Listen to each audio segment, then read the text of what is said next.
Purgatory has always stirred curiosity and questions among Catholics. What exactly happens to a soul after death if it is not completely purified? Christian tradition clearly teaches about this intermediate state between heaven and hell, meant for the purification of saved souls that are not yet perfectly holy.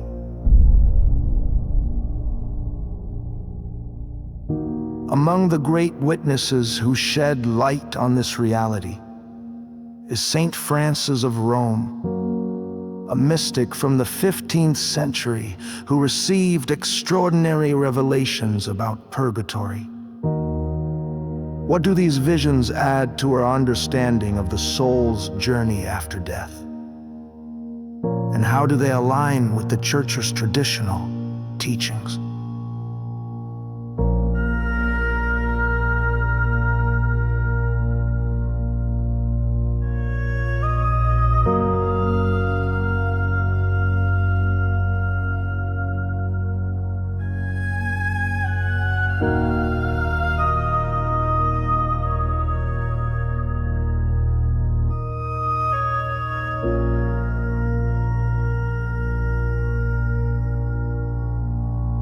This is what I'd like to explore, focusing especially on the 3 stages or regions of purgatory, as described in the visions of Saint Francis of Rome. Before we dive into these 3 regions, it's important to understand the context of these revelations. Saint Francis was guided by her guardian angel, who showed her both hell and purgatory. The difference between the two was clear. There was no horror or despair in purgatory as found in hell, but rather a profound hope. A hope that shined even through the suffering of the souls within, because their pain was guiding them toward God. According to Saint Francis, purgatory is divided into 3 regions, or 3 provinces, one beneath the other, forming a sort of ascending path of purification. Each region corresponds to a different degree of expiation and a different level of closeness to the holiness required to enter heaven. This structure also appears in Catholic theology, such as in the teachings of Saint Thomas Aquinas, who suggests that the regions with the greatest suffering are closest to hell.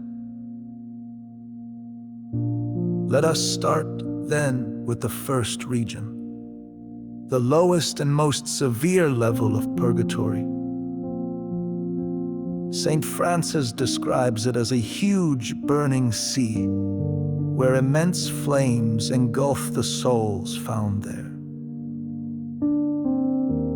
But this fire is not the same as the fire of hell. Here, despair does not prevail, but suffering is endured with hope.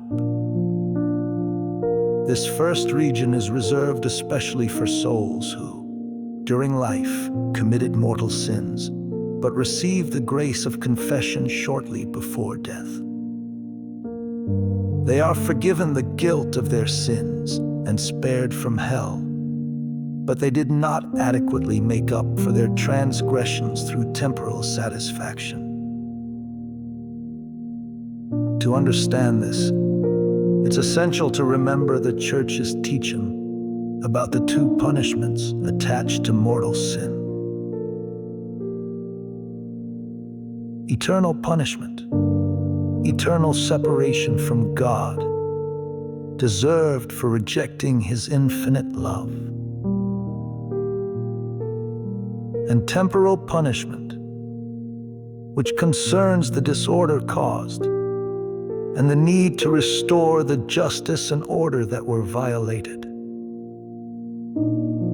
Even after sacramental confession, which erases guilt and reconciles us to God, there remains the duty to repair the consequences of sin, whether physical, spiritual, or moral.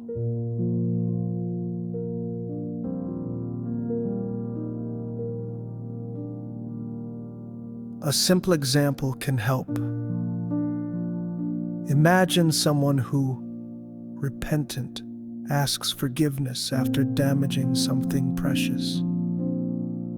Forgiveness is granted, but the damage remains. It is only fair that the one who caused the harm helps to repair it. When it comes to sin, this reparation happens through prayers, penance, works of charity, and indulgences. But when this isn't done fully in this life, the need for that expiation remains, to be fulfilled after death in purgatory. According to what the saint was told, for every mortal sin that was confessed but not fully repaired, God allows for a time of purification that, symbolically, can last up to 7 years of suffering. This number shouldn't be taken literally for everyone, but as a sign of the seriousness involved in every unexpiated sin. This teaching highlights the importance of seeking not only God's forgiveness, but also reparation. Living a life of vigilance, prayer, penance, charity, and apostolic action.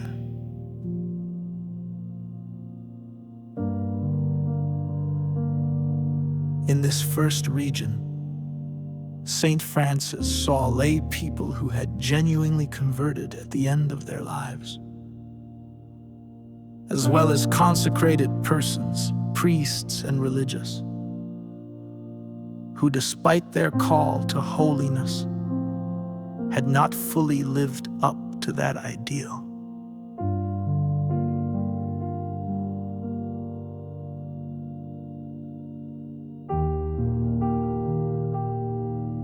Among them was a priest well known to the saint whose soul bore a stain.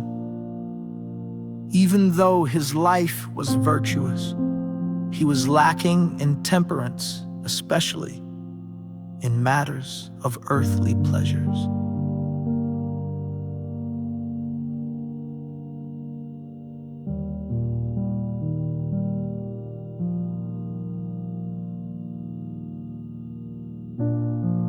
This first province of purgatory is therefore the most painful and intense, reserved for the purification of serious faults that remain to be repaired.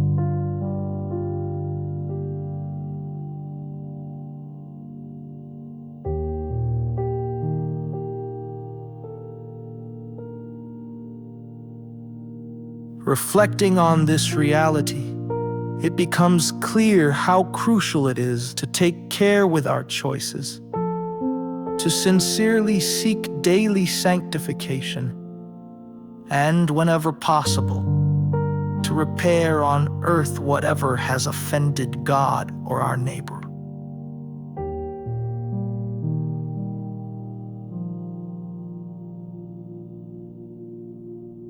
After witnessing the intensity of suffering in the first region, Saint Francis of Rome was led by her angel to the second region of purgatory. This intermediate stage is also a realm of great purification, but it is intended for souls who do not require as rigorous an expiation as those in the lower part. What is striking is that, in St. Francis's vision, this second region was divided into 3 distinct compartments, each with its own symbolic characteristics, representing the suffering necessary for final purification. The first compartment resembled a vast prison of ice.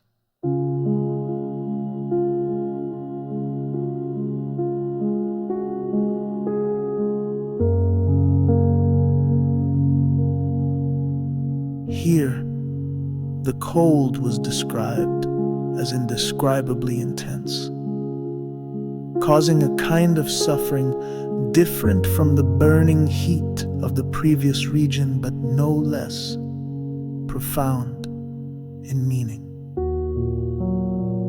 This ice seemed to represent souls marked, perhaps, by a lack of zeal in charity, by a coldness in their love for God, or by spiritual indifference. The second compartment of this intermediate region, on the other hand, appeared as a cauldron of boiling oil. In this setting, souls experience the purifying effects of intense suffering, perhaps related to sin involving disordered use of sensual pleasures, or other forms of attachment that require the boiling away of the passions.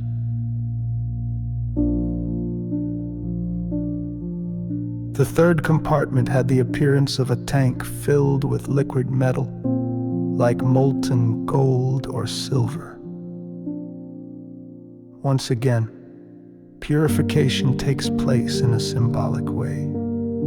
Just as gold and silver are refined by fire until every impurity is removed, so too are these souls given one final preparation before they can ascend to God. These images, while painful, are not merely about punishment for punishment's sake.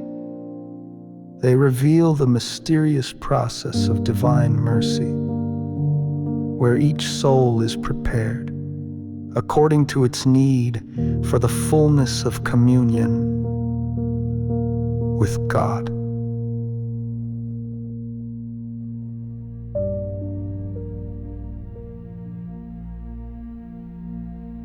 Ascending one more step in this spiritual reality, St. Francis saw a third and final region of purgatory. She did not describe many concrete details about this region, but presented it as a temporary abode for souls who are almost ready to behold God. Here, suffering as such is nearly absent, except for one pain, an intense yearning caused by the absence of the Lord's full presence. The souls there experience a deep longing for God, an anticipation of their complete liberation. And even the smallest act of charity, or the briefest prayer offered by someone on earth, acts as a true relief and a foretaste of glory. For this reason, Catholic tradition always insists so much on the value of prayer, masses, and good works offered for the souls in purgatory. A simple Hail Mary, a Salve Regina, a rosary, Any of these could be what finally allows a soul to be admitted into the eternal vision.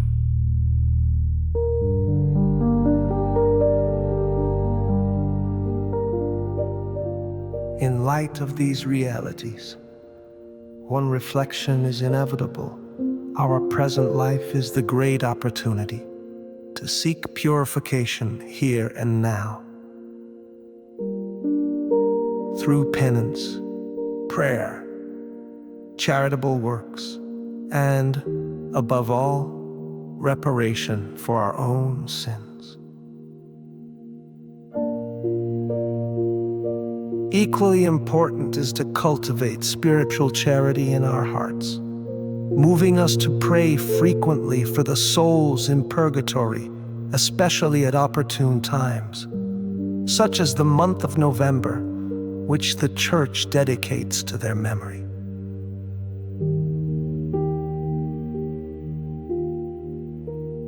The understanding of these three regions of purgatory, according to the visions of Saint Francis of Rome, should not provoke paralyzing fear, but rather serve as an invitation to conversion, vigilance in our spiritual lives, and a deeper trust in God's mercy.